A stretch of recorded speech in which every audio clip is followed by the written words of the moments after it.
I remember when the earthquake occurred, it shut down the Seinfeld show for 3 weeks.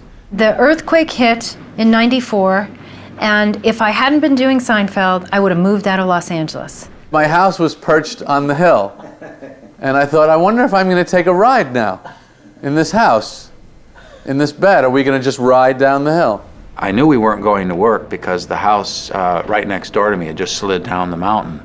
And I go, and all the other people were running around in the middle of the night screaming and jumping into their cars to drive out of LA because they were quite sure that the aftermath was about to occur. And I thought at the time, I really thought, please let the show get canceled. I have got to get out of this state.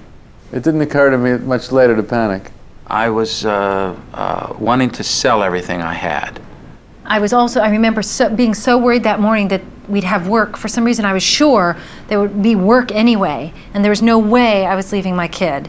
What you need is an old car, food and water, and a good heart. This soundstage and a lot of the stages on the lot were badly damaged. The first day that I went to work on my first Seinfeld show, The Pie, was the day of the 1994 earthquake. That morning, I had a 9 o'clock call right here on this very lot, and because I only live a mile away from here.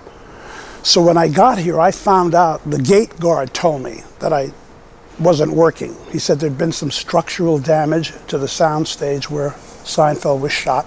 The earthquake hit and broke out both the north and south walls of our stage. And the lot itself had been hit pretty hard by the earthquake.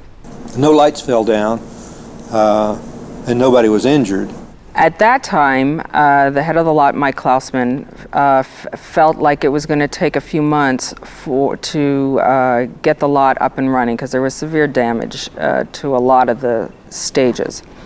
And at that time, Castle Rock said to me, well, we have to find another place to go. We seriously considered moving over to Paramount. They had a stage available. It wasn't damaged. And then Michael Klausman, in not wanting to lose the show, worked quickly to get our stage up and running. There were some problems all about the studio lot with gas lines.